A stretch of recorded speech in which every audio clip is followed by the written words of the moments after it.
Thank you for joining us today. Just going to take one little bit of time to see if other people are going to join into the room.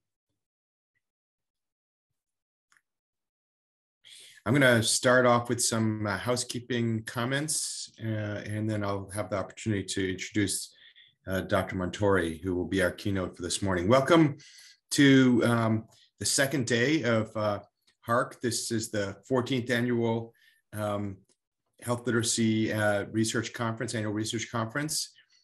This year sponsored by our journal, Health Literacy Research and Practice, that I've had the honor of being the editor of the journal. Unfortunately, this year, again, virtual in view of the vagaries of COVID-19 and all. So just a few initial things. First is please pay attention to, you'll get an email about evaluations. We really do need as many evaluations as possible. That'd be great. Please remember to check out the posters. Posters are available all the time, but there are a few breaks during the day. Maybe that'd be a great time to do that. Each session is its own link. If you go to back to the live event page, you can't just have your computer on throughout the day. You just have to go back and select the next link. Continuing CE credits are available. You can go through the homepage of the website to learn more about that. In your sessions, you'll be able to raise your hand if you want to get unmuted to ask a question. Otherwise, please use the comments, the options at the bottom for chat, or the Q&A option, and make sure that you can post your questions there. One last note for me is that there was a misstatement on the website for Panel E later this morning. Panel E actually is to be called the need to invest in health literacy system capacity. And that's going to be changed right now on the website, but just to let you know, Panel E is the need to invest in health literacy system capacity. With that, let me introduce our speaker this morning. It's my pleasure and honor to introduce you, Dr. Montori. Thank you for being with us today. Dr. Montori is a professor of medicine at Mayo Clinic, is an endocrinologist, health services researcher, and fantastically, I just love it, a care activist. When I read that you wrote that to us, I said, oh, yes, I also aspire to be a care activist. So that's fantastic. You're spreading your influence even before you've spoken any words. So Dr. Montori is really a recognized expert in evidence-based medicine, shared decision-making, and minimally disruptive medicine. Today, mostly we'll probably be speaking about shared decision-making because there's so many overlaps between health literacy and shared decision-making.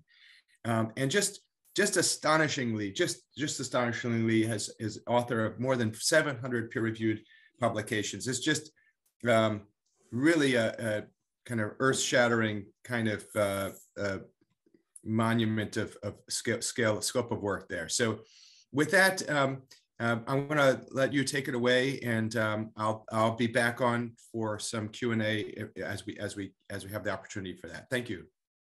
Thank you very much. Can you hear me okay? Yes. Perfect. Thank you. So delighted to be here with all of you. This slide has my email address and my Twitter handle.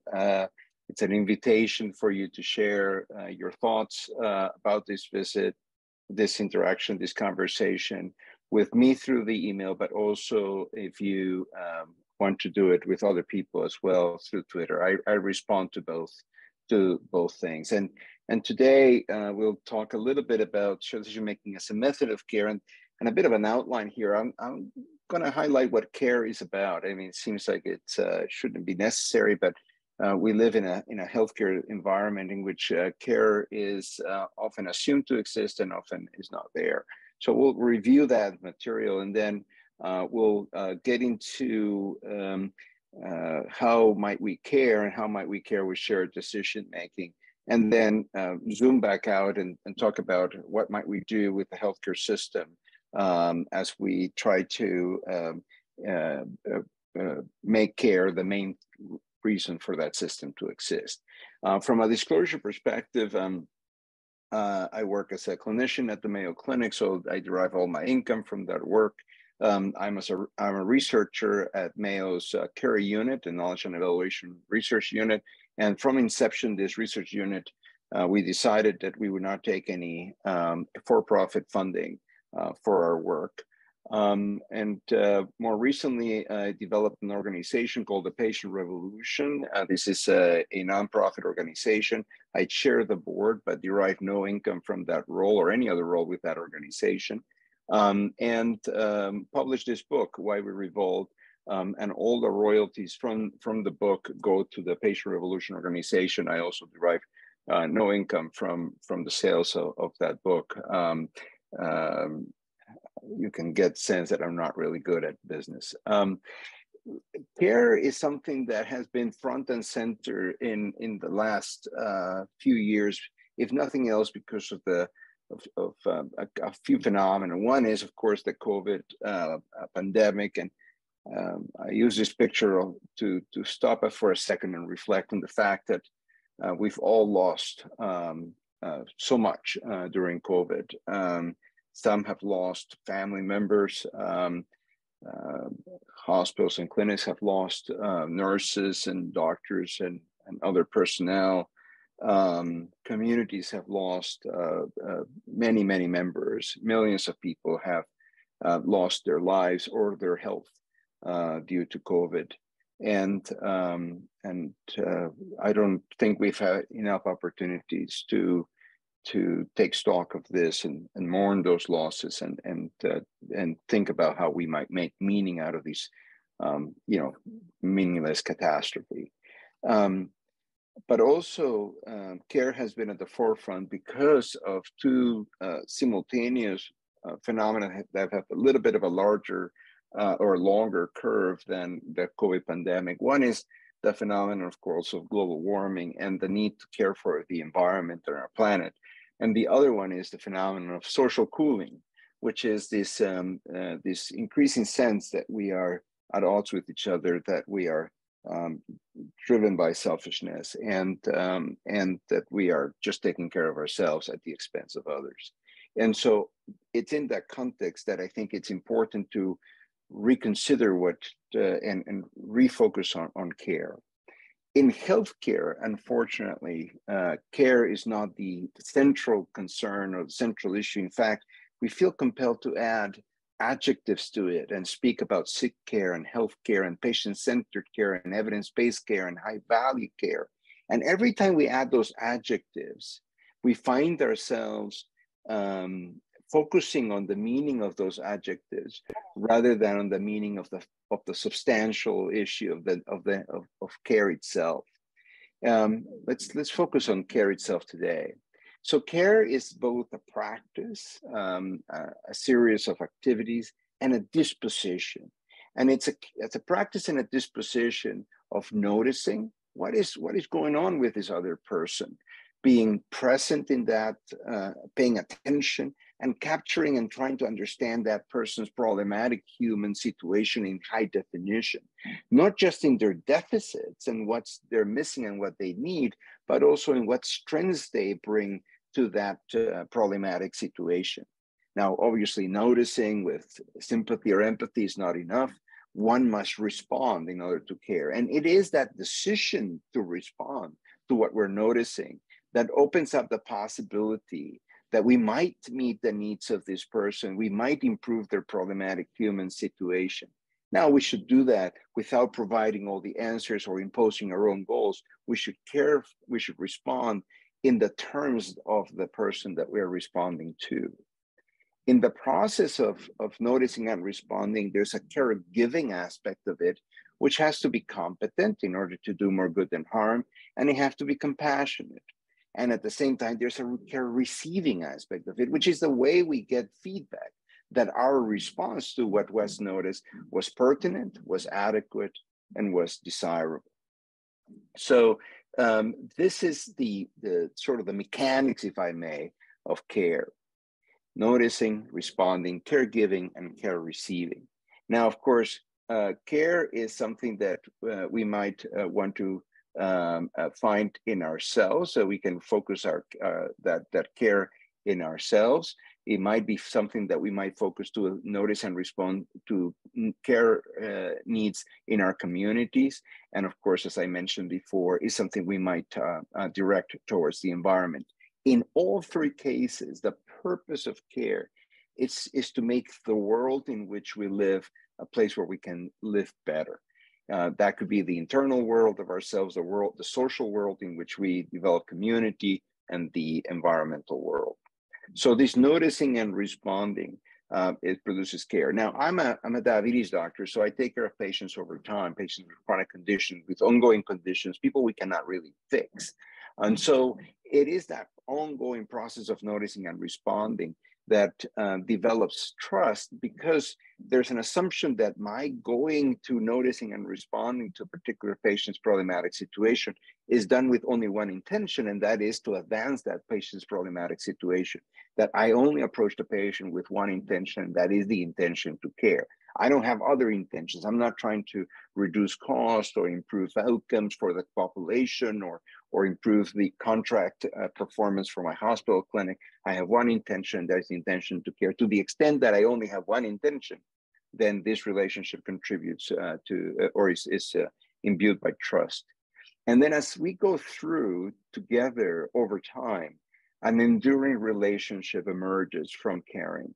And this enduring relationship is important because the most common experience of chronic disease, which by the way is the most common experience of disease, the average middle-aged American no longer is a healthy person, it's a person that lives with at least one chronic ongoing condition.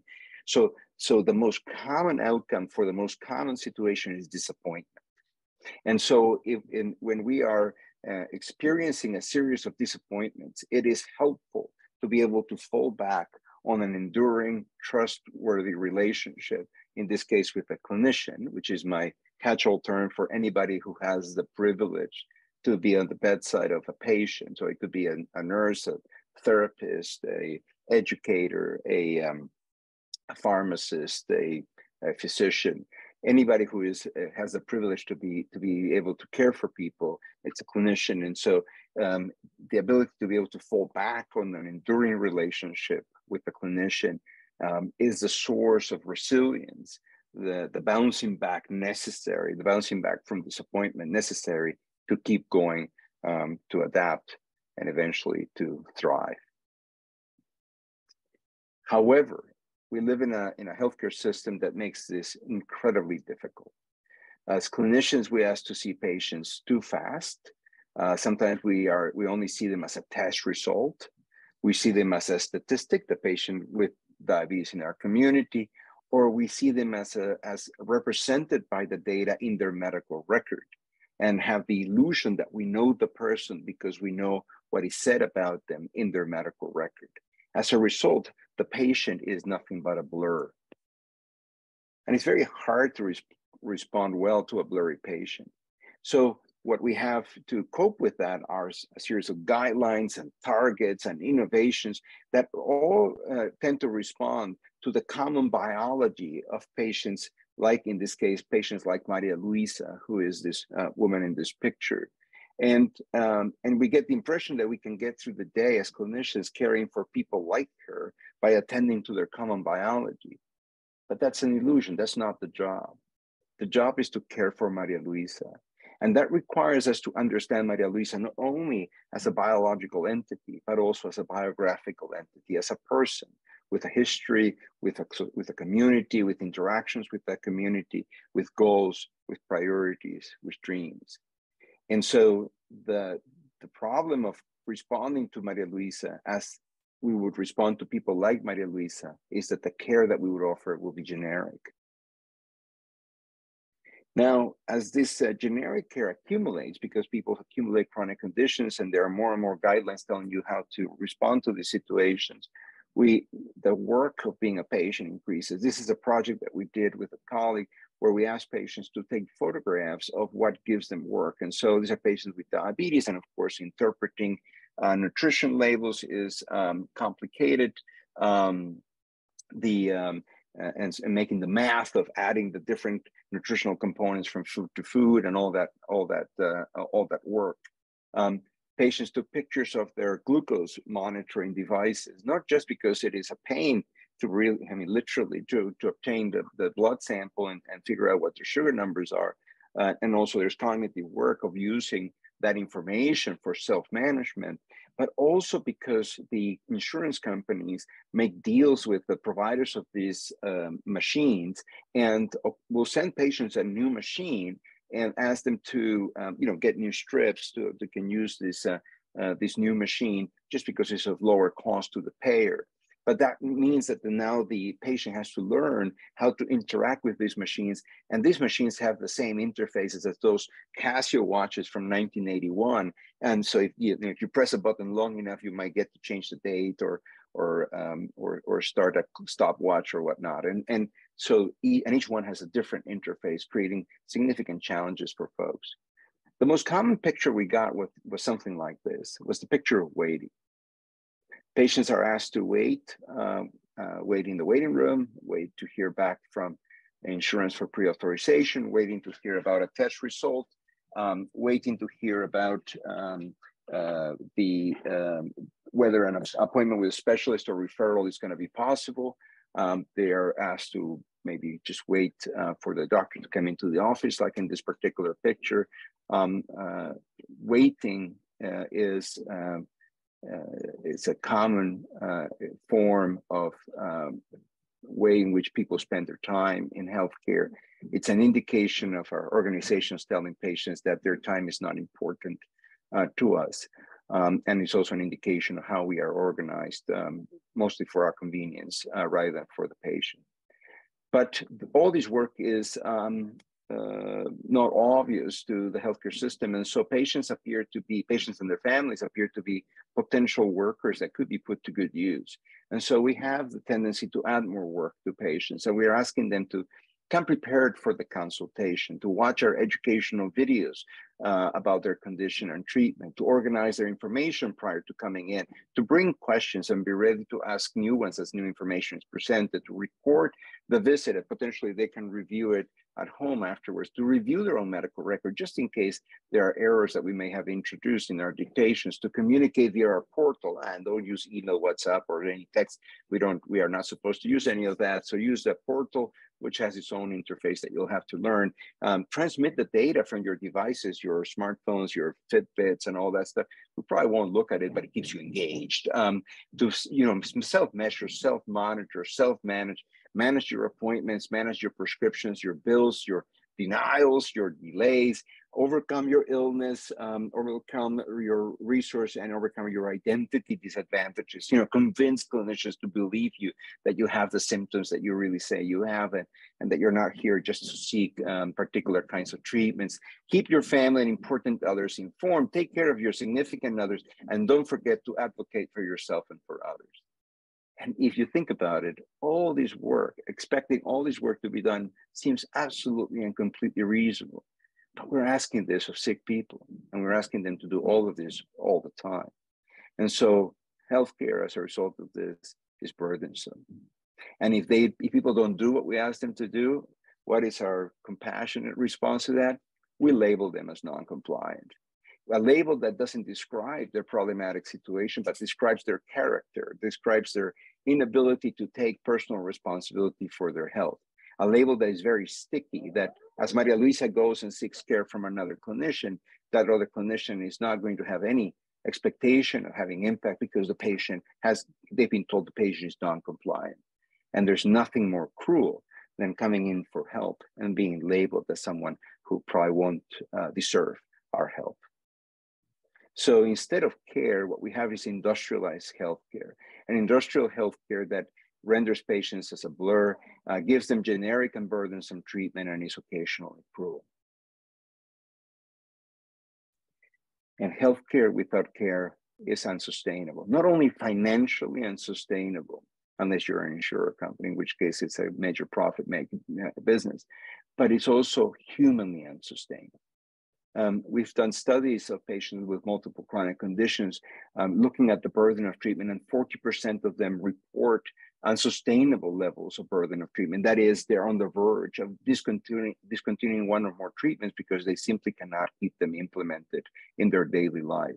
When patients and clinicians come together, the agenda is busy with must-dos that come from those guidelines, leaving very little room for the patient's concern. In fact, clinicians interrupt patients within 11 seconds of the patient's reason for presentation statement. And when they're together, the clinician spending about half their time looking at the computer screen, completing data fields, answering questions the computer renders, and providing the data that the computer demands to document the care instead of caring. This means that the connections that could be built between the patient and the clinician are loose, that the interactions are distracted and interrupted, and clinicians find themselves unable to help the patients in the way that they would think is appropriate. And this produces or contributes to symptoms of loss of empathy, depersonalization, exhaustion, and that has been called burnout or moral injury or choose your name.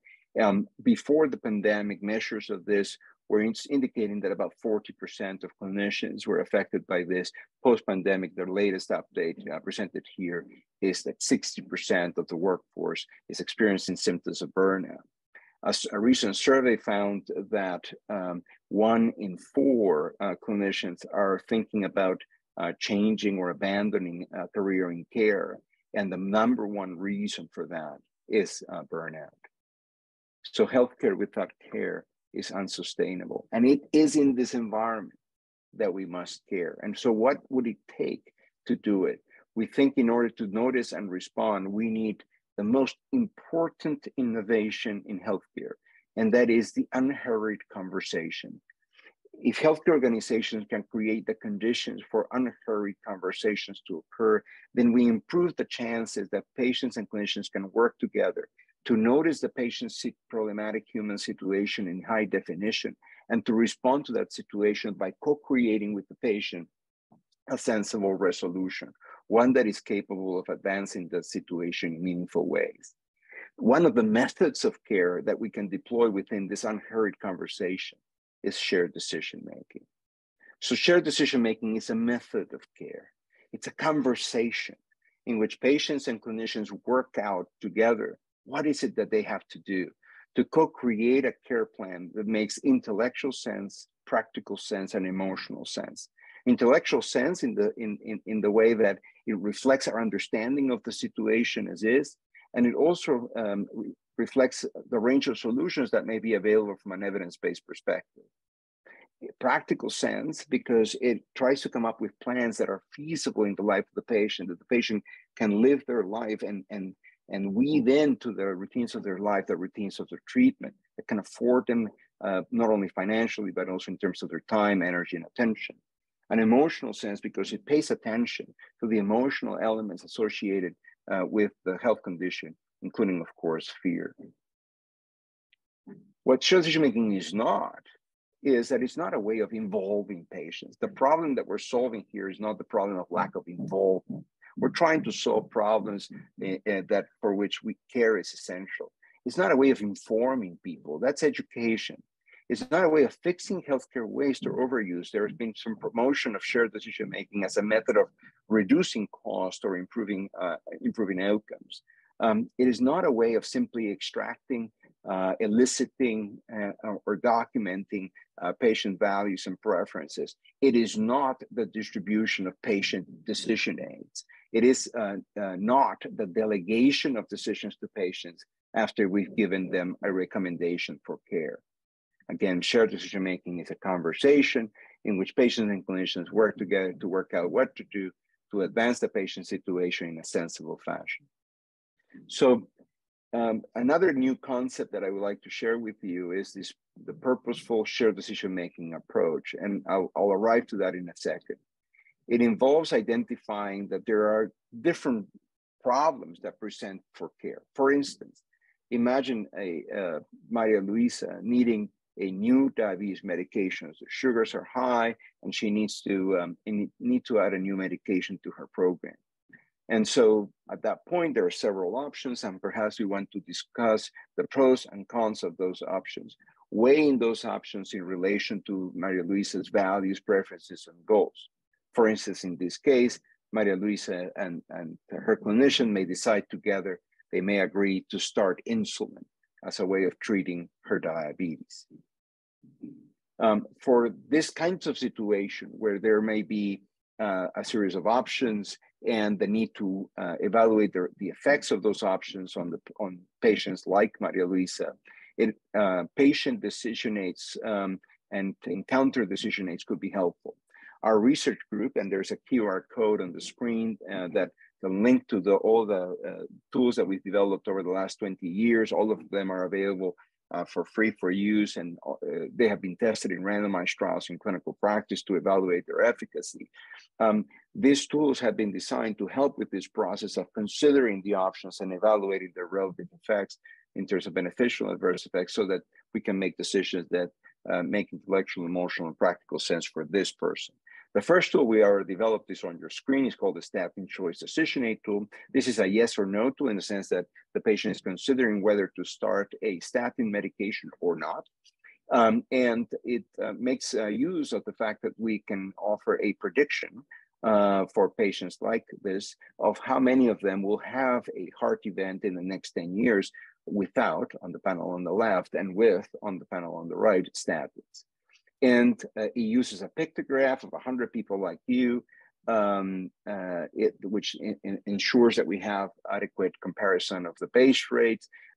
It also offers a visual depiction of the numbers plus the numbers.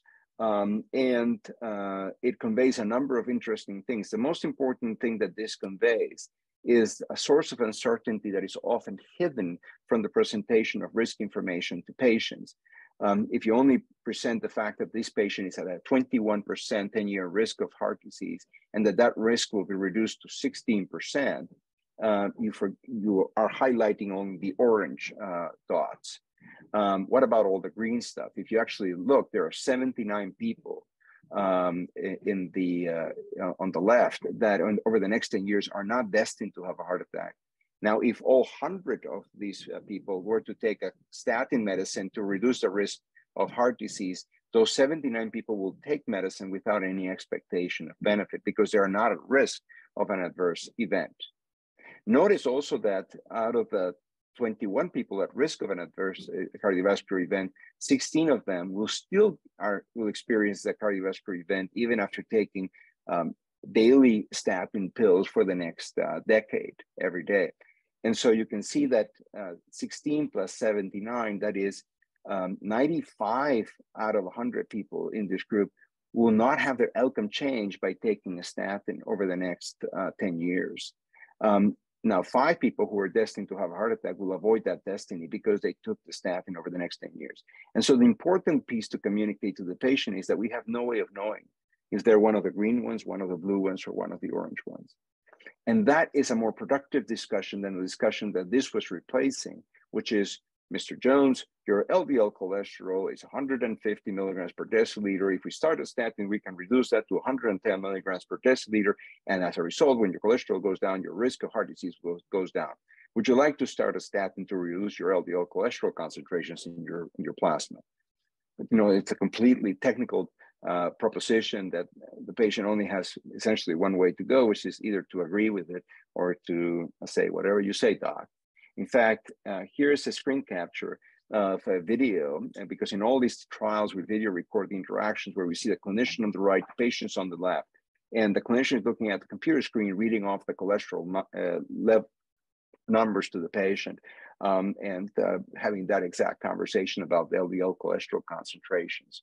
Here's the same clinician in the same room with different patient. This time it's a randomized trial. The patient was randomized to receive this tool. It was a paper-based tool at the time, not an online tool. And you can see the parties now are interacting and discussing.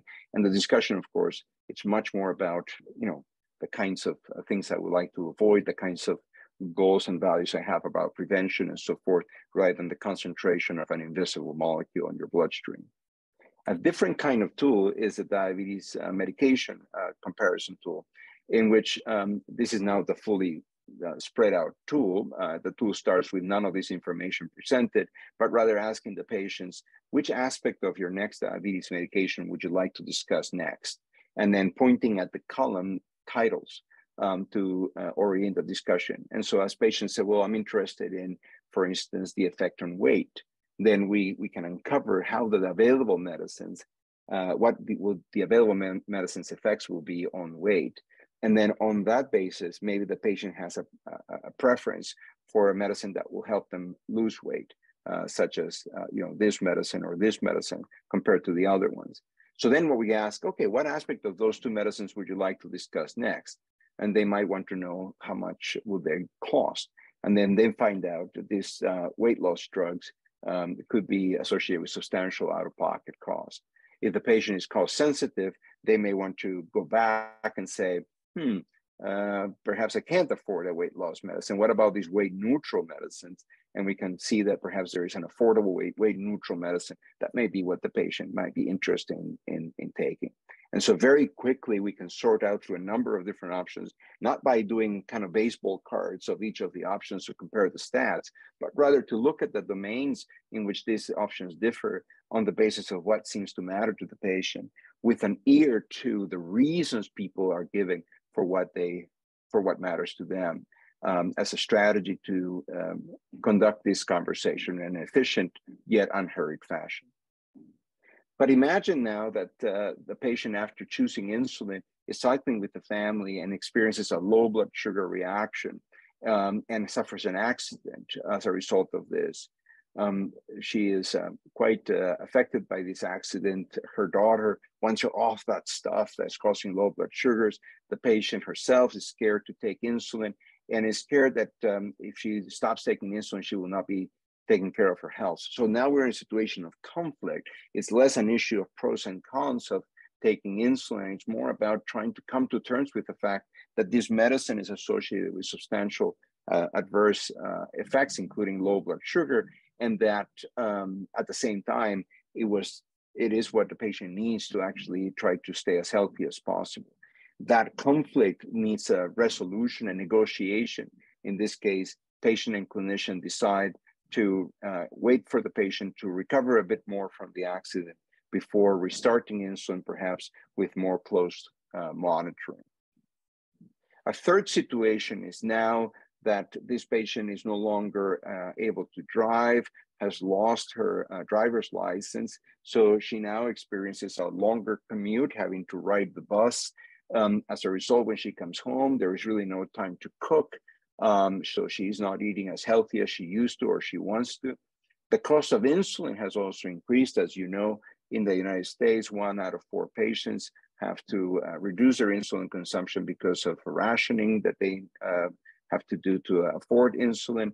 And there are no places at work. She works in a gas station. There are no places at work where she can inject in a way that will be acceptable to both patrons of the business and her boss. And so here, the issue is not about choosing pros and cons and weighing preferences. It's not an issue about negotiating conflict, although those issues are still here to some extent, but it's about solving a particular problematic situation. And here, the resolution of that had to do with finding that the storeroom behind the counter can be kept clean so she can monitor her sugars and inject her insulin. There might be opportunities to connect her with financial aid that will make her insulin more affordable, or potentially change the insulin preparation to a more affordable insulin preparation.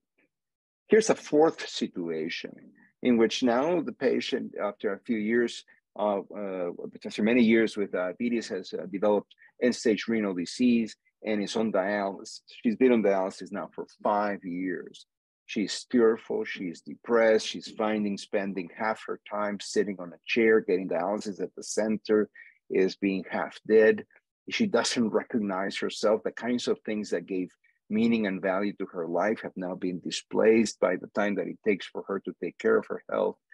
She's interested perhaps in discontinuing dialysis and proceed with some palliative care, conservative approaches, but at the same time does not want to let her family down.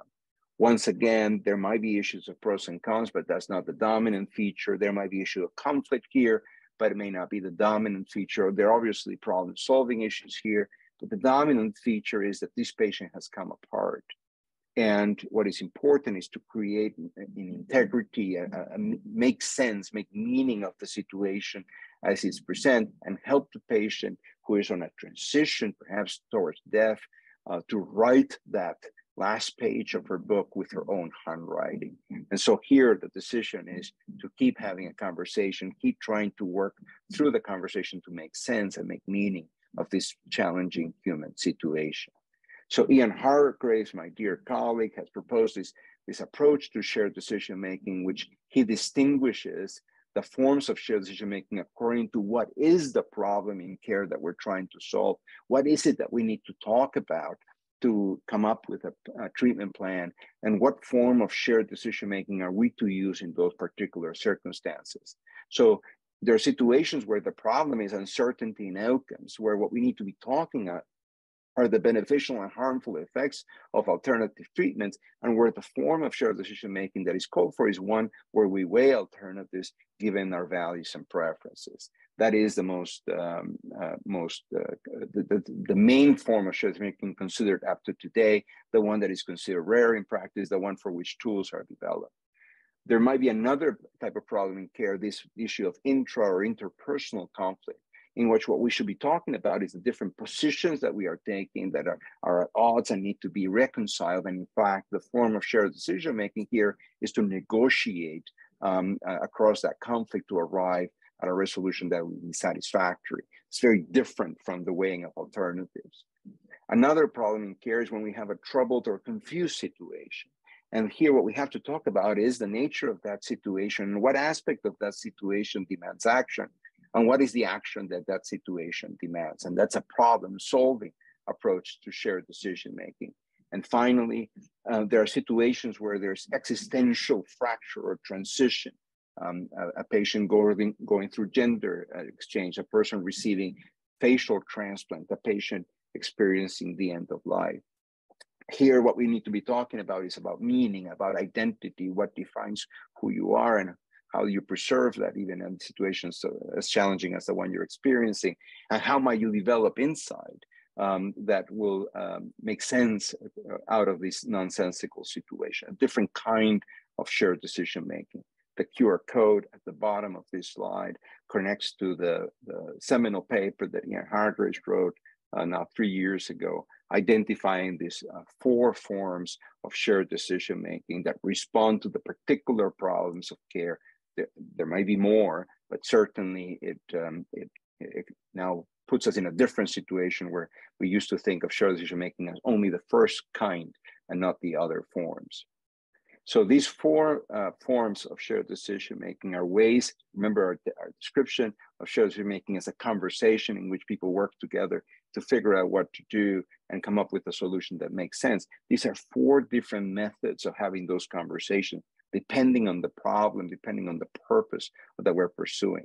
And this is unpublished data that we have recently submitted for publication. We looked at 100 video recorded encounters in primary care of patients with diabetes, and we found that in 86 of those 100 encounters in primary care, there was some form of shared decision-making, which of course is very different from the evidence up to this point, where we thought that shared decision-making was a unicorn, something that perhaps we talked about a lot, we can easily visualize and imagine, but rarely happens in practice.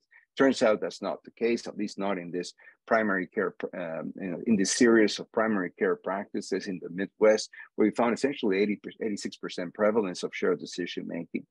This graph also shows that the different forms of shared decision-making appear in different ways. Notice that in this particular primary care diabetes practice, making meaning was a rare, makes a rare appearance, particularly as patients and clinicians begin the conversation. So on the first column, you see encounters in which shared decision-making makes a first appearance. Sometimes it's the only appearance, but in about 64% of encounters, there are additional moments of shared decision-making where different forms of shared decision-making are used. And so you can see here how about a third of the time it is about selecting options. 25% of the time is about negotiating conflict, and about 40% of the time is about solving problems. And about 2/3 of this then move on to a different form. So if you start with solving a problem, about 2/3 of them move to a different form, perhaps to selecting options or to resolving a conflict that may have become apparent as you're trying to solve the problem. And so we see large flexibility in the way clinicians and patients move from form to form as they uncover what is the real nature of the problem that they're trying to address and what might need to be done in order to advance that situation. So not only are there 4 forms of shared decision making, but clinicians and patients make use of them as they dance through the clinical encounter, as they're trying to find a way forward to the patient's situation. Now, shared decision making can be supported in a number of ways. And 2 obvious ones are to create unhurried conversations in environments with minimal distraction and interruption. This is a particular office that was a prototype designed for this particular purpose. And you can see that it's very clean. There's not a whole lot of distractions in the room. The semicircular table implicates or indicates or signals that we're going to collaborate shoulder to shoulder in addressing this. The centrally placed computer monitor indicates the role that information may play as a something we can consult as we are trying to work through together through the issues. Another way of supporting shared decision making is by having access to tools designed for purpose. And while there may be a lot of tools designed for the weighing options type of shared decision making, there are some additional tools that we can discuss to support other kinds of other forms of shared decision making, but of course, they're much less commonly available. What is the impact that we've learned in our research team of conducting work in shared decision making over the last couple of decades? Well, that when you introduce interventions to promote shared decision making, you double patient participation in the process, you increase patient satisfaction. But one of the surprising findings is that clinician satisfaction goes up. We have historically been told that clinicians were a barrier to the adoption of this approach, but in fact, what we see is that when that one of the things that I told you, when care is broken, clinicians drift away. They don't have points of connection, and shared decision making as a method of care itself brings satisfaction back to clinicians, which is very important finding given the prevalence of burnout and dissatisfaction among clinicians. That shared decision making is similarly efficacious when deployed in vulnerable populations. When we started, we were concerned that we were developing technologies for the privileged. But it turns out that those who have more needs actually benefit the most from having more aids. And so if you are developing aids, you may not help people that on their own can figure things out, but you help people with limited literacy advance and be able to participate better in this process. There are variable effects on clinical outcomes, adherence to therapy, cost, and more importantly, perhaps from an industrial healthcare perspective, it just takes about the same time to have a conversation about any treatment as it is to have a shared decision-making conversation. And the explanation there is that clinicians and patients spend the time having discussion. They just discuss sort of the wrong thing. When we were doing a study in women with osteoporosis, we noticed that clinicians would explain to the patients, drawing a normal curve and talk about 1 standard deviation, then 2 standard deviations from the mean. That reflects the patients with osteoporosis, and that, like, why are you giving a statistics class to the patient? That is not really helpful to uncover what really is going on and what we need to do about it. So to summarize, the key points is that shared decision making is a method of care. It's not to advance the goals of the healthcare system or to get people to do what you want them to do. It's to form care that makes sense to this patient, not to patients like this. The best method that we can use depends on the purpose. And sometimes the use of tools can be helpful, can be necessary to promote shared decision making, but it won't be sufficient. Last year, an international group published this Making Care Fit Manifesto, which I think places shared decision-making as a method of care at the center of their goals. And they say that patients and clinicians must collaborate in designing care plans that maximally respond to each patient's unique situation and priorities, while minimally disrupting their lives and their loves. And I think that gives us a nice goal for pursuing this. But again, it's hard to do when healthcare is devoid of care, when healthcare offends the sensibility of our patients, is inconvenient and disrespectful. And here's a picture I took out of Twitter. I don't know where it was taken or who took it, but it shows people being asked to wait in line, and they're tired of doing so. They just have their shoes waiting in line while they're sitting, waiting to be called in. That's not what we want in healthcare. What we want is a healthcare that is based on solidarity, not greed, on integrity, and not rules and regulations, on elegance. So no haste and no waste, rather than just efficiency. That is not for patients like this, but for this patient. That is minimally disruptive of their lives and loves, and then eventually promotes relationships between people that oftentimes over time end up being relationships of love. And that's the work that I am doing no longer as a researcher, but as a care activist within the Patient Revolution organization. And in that context, we find that shared decision-making is, if you want a shorter definition, is essentially a human expression of careful and kind care. And I think we all ought to be working towards careful and kind care for everyone. Thank you very much for your attention, and I look forward to any questions or comments you may have. Great, thank you so much. It's just wonderful to hear you talking about this and promoting care, as opposed to healthcare industrial complex. So there are a few questions that came in. Mostly oriented towards the health literacy aspect here. I take a lot of what you were describing as kind of inherently about health literacy, but I think if possible, some people were hoping maybe for maybe even a little more concrete connection. For example, specific health literacy strategies. For example, you showed actually several interventions, if you will, with respect to how you reveal information as it's happening in a conversation. I see that as a health literacy, you didn't call it maybe when you created it a health literacy strategy, but you're trying to make it functional in the relationship, or in this for this dyad as they're working together. Hopefully towards a common goal. But, maybe people didn't say, oh, well, that comes out of like the health literacy playbook. I think there's like, shows creativity in approaching these kinds of challenges. But also you also showed an example of your, of how to present data in the stadium charts. So I don't know if there are other types of things that come to mind for the work you're doing that feels just like about the work of health literacy. Yeah, no, I appreciate the question. And I hope that the audience appreciates the fact that if you get invited to talk to health literacy experts, the last thing you want to do is to mansplain the room what their jobs are. But I think I appreciate what you've done, which is to say, oh, look, there is a technique. Oh, there's another technique over there, right? And I think that, so we didn't start, our work has not been about overcoming health literacy challenges. Our work has been, how do we take care of this person?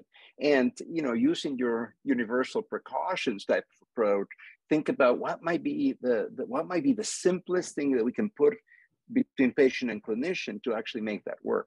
One insight that I think sometimes escapes people is the low literacy level of clinicians.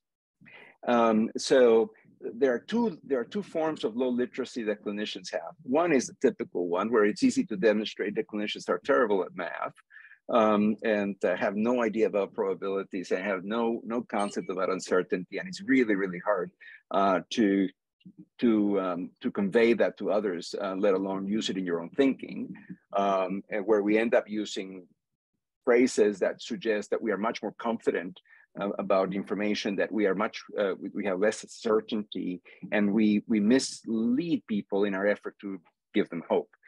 And then there's another form of literacy that is very, the recognition is limited. I think it's expanding now with the attention to diversity, equity, and inclusion, and that is the fact that clinicians know very little about the lives of their patients. So there are some environments in which clinicians and patients come from the different socioeconomic situation, live in the same community, share the same customs and behaviors, and live at least the same lives. But increasingly, medical schools, for instance, just to pick on physicians for a minute, medical schools recruit from higher socioeconomic students who also have more opportunities for research and other activities that make them better candidates to get in. They are the ones that make it through. They're also able to shoulder the cost of medical education with a little bit better. Then they go into medical practice. They make exorbitant salaries, and there's a drift. There's a socioeconomic drift that eventually means that when we meet patients, even that live in the same city, it's an anthropological exercise where these are people that live over there, and we have no clear understanding of the challenges of their lives. So there's only the efforts of improving the clinician's literacy about the difficulties of the patient. So most of the effort has been, how do we get patients to understand biological, statistical, pharmaceutical instructions, wayfinding, and all these other things. The opposite work has not been done here. I completely agree. I do think that that there's some myths, though, like the idea that the patient and when they're more similar, that they understand each other, is often a myth too, because actually the doctors create their own culture. But one of the questions that came up, you did mention early on a fairly expansive view of who the clinicians are, and but how to kind of involve the whole array of members of this team into the shared decision making, into the life of these patients. So teamwork is an essential component of clinical care, particularly for patients with multiple chronic conditions. And so, for instance, in my diabetes practice, we are trying a new model of regenerative comprehensive care, in which we work with psychologists, diabetes nurse educator, dietitian, and physician. And it's actually really interesting because there's also the interprofessional communication aspect where we exchange metaphors all the time. So the stories that I tell patients to help them understand the way the medicines work, or why they're experiencing this adverse effect and so forth. Sometimes these are stories that our nurse has not heard before, and she starts using them, and vice versa. And so there is a great a source of richness when we start listening to the way we communicate with patients and each other, that comes from working together. So we actually have group visits where it's the one patient with 4 clinicians. So we get to see how each one of us interacts in real time with the patient, and build a repertoire from that rich experience. This is the nightmare of every healthcare administrator, right? There's nothing more inefficient than doing it that way. And at the same time, it is a great space for not only recover your faith in care, but also for patients for whom regular care is insufficient, to actually get the care that they need, which often takes these multidisciplinary teams not working serially, but working together at the same time with the patient. That's usually extremely beautiful. Yeah, it's fantastic. I think that your comments about, this space about burnout and all this stuff, and, getting clinicians back to care. I think health literacy can be a bridge back to that aspiration, or that feeling for why this is part of their mission and what their work is about. But it's super hard. Often the jargon and everything, it's not just that it's not communicating anything. What it's doing is saying, I'm shut off to you. The door's closed. And if you have any questions, remember, I'm the one who has the authority and power, and please be quiet. Oh, it's very tough, right? So you are, you know, when I go and speak to clinician audiences, I hear two main things. One is I don't have time, and the second one is I don't have control on the fact that I don't have time.